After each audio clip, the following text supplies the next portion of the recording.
წმინდა ბასილი დიდი.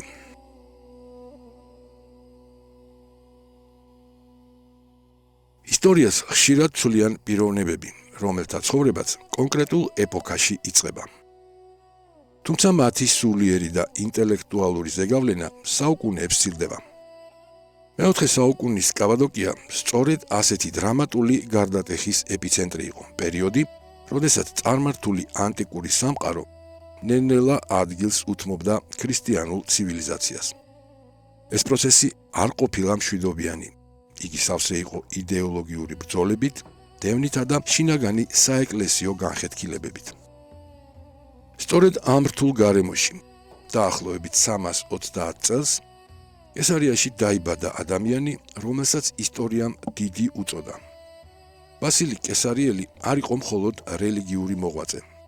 იგი გახლდათ თავისი დროის უდიდესი ინტელექტუალი, რომელმაც მოახერხა ელინური ფილოსოფიური აზროვნებისა და ქრისტიანული ეთიკის გენიალური სინთეზი. ბასილის ფენომენი მისი ოჯახიდან იწყება, რომელიც ნამდვილ წმინდანთა სავანეს წარმოადგენდა. იგი კეთილშობილებით, სიმდიდრით, ნიჭიერებითა და საღვთო მოშურნეობით ცნობილი გვარის წევრი იყო. მისი წინაპრები ქრისტიანული სარწმუნოებისთვის თავგანწირვის მაგალითს იძლეოდნენ. წმინდანის პაპა და ბებია დიოკლეტიანეს დევნისას 7 წლის განმავლობაში იმალებოდნენ პონტოს ტყეებში. წმინდა ბასილის დედა ემილია მოწამის შვილიშვილი იყო, ხოლო მამა უფროსი ბასილი ნეოკესარიელი ადვოკატი და რიტორიკის სახელგანთქმული მასწავლებელი გახლდათ. ამ ოჯახში 10 შვილი აღიზარდა, რომელთაგან 5 მოგვიანებით ეკლესიამ წმინდანად შერაცხა. ბასილისთან ერთად საეკლესიო ისტორიის მნათობებად იქცნენ მისი და მაკრინე, ძმები გრიგოლ ნოსელი და პეტრე სებასტიელი, აგრეთვე ღირსი თეოზვა დიაკონისა. ბასილის ინტელექტუალური ფორმირების გზა შთამბეჭდავია. დაწყებითი განათლება მამის ხელმძღვანელობით მიიღო, რამაც საფუძველი ჩაუყარა მის კლასიკურ აზროვნებას.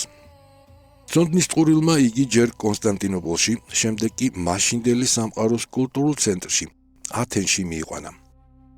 ათენის აკადემიაში ბასილი დაეუფლა რიტორიკას, ფილოსოფიას, ასტრონომიასა და მედიცინას. სწორედ აქ გამტკიცდა მისი ისტორიული მეგობრობა გრიგოლ ნაზიანზელთან, რომელიც მოგვიანებით ეკლესიამ ღვთისმეტყველის სახელით უკვდავყო. მათი კავშირი იყო არა მხოლოდ ემოციური მეგობრობა, არამედ იდეური ერთობა.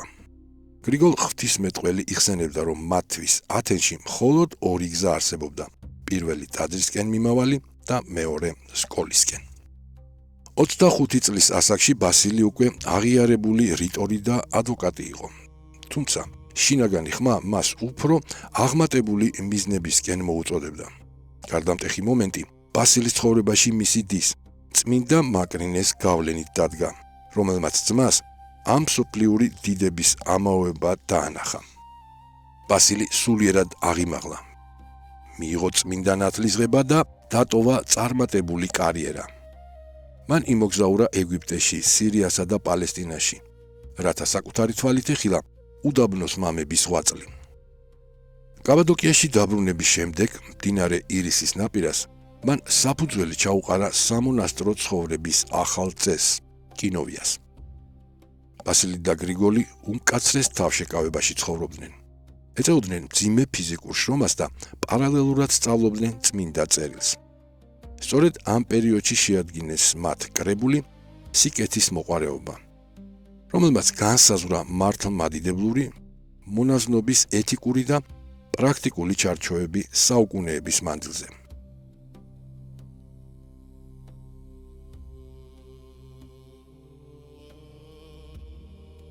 ეკლესიის ისტორიაში განსაკუთრებული ადგილი უჭირავს ბასილი დიდის ბრძოლას არიანული მწვალებლობის წინააღმდეგ.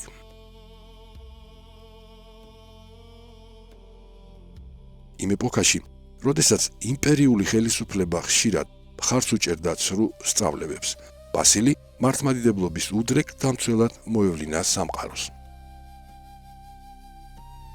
370 წელს მან კესარიის მთავარ ეპისკოპოსის კათედრა დაიკავა, რამაც მას კიდევ უფრო დიდი პასუხისმგებლობა დააკისრა. მისი დაპირისპირება იმპერატორ ვალენტისთან და პრეფექტ მოდესტთან მსოფლიო ისტორიის ერთ-ერთი ყველაზე დრამატული ეპიზოდია. როდესაც მოდესტი მას ქონების ჩამორთმევით, გადასახლებითა და სიკვდილით ემუქრებოდა, ბასილიმ გამოავლინა სულიერი თავისუფლების უმაღლესი ხარისხი. მან გარმანტა, რომ ვერ დაკარგავდა ქონებას, რადგან არაფერი გააჩნია. ვერ შეშინდებოდა გადასახლებით, რადგან მთელი დედამიწა ღვთისაა, ხოლო სიკვდილი მისთვის წყალობა იქნებოდა უფალთან მალე შესახვედრად.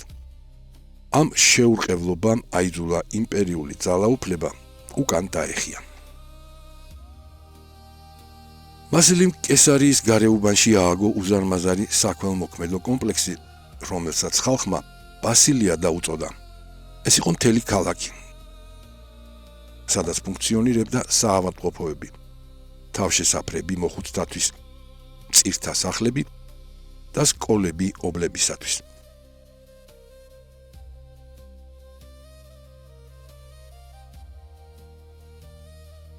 განსაკუთრებული იყო მისი დამოკიდებულება კეთროვანთა მიმართ, იმ დროს, როდესაც საზოგადოება მათ რიყავდა. ბასილი პირადად უვლიდა და ეამბორებოდა მათ. ამავე დროს მღვდელმთავარი მკაცრად ადევნებდა თვალყურს საეკლესიო დისციპლინას. ებრძოდა კორუფციას სამღვდელოებაში და მიაღწია ეკლესიის განთავისუფლებას სახელმწიფო გადასახადებისაგან.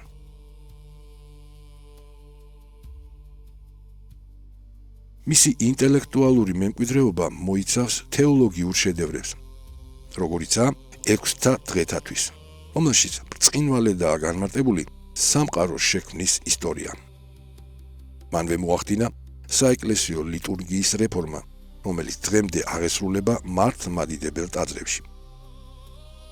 აღსანიშნავია, რომ ბასილი დიდის საღვთო სიბრძნე ადრეულ საუკუნეებშივე იქცა ქართული ეკლესიისა და მწერლობის განუყოფელ ნაწილად. ჩვენმა დიდმა მამებმა, ექვთიმე და გიორგი მთაწმინდებლებმა, აგრეთვე ეფრემ მცირემ, მისი თხზულებანი უდიდესი მეცნიერული სიზუსტით თარგმნეს ქართულ ენაზე.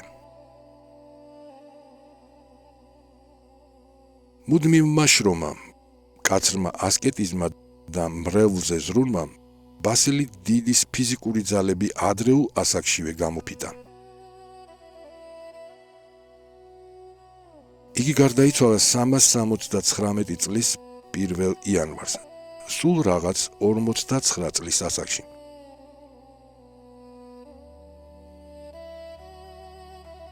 მისი უკანასკნელი სიტყვები: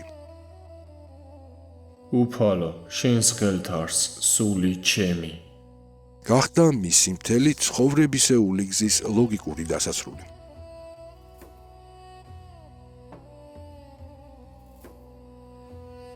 წმინდა ბასილი დიდის ცხოვრება არის უნიკალური მაგალითი იმისა, თუ როგორ შეიძლება ერთ პიროვნებაში გაერთიანდეს უდიდესი ინტელექტი, სახელმწიფოებრივი აზროვნება და ქრისტიანული თავმდაბლობა.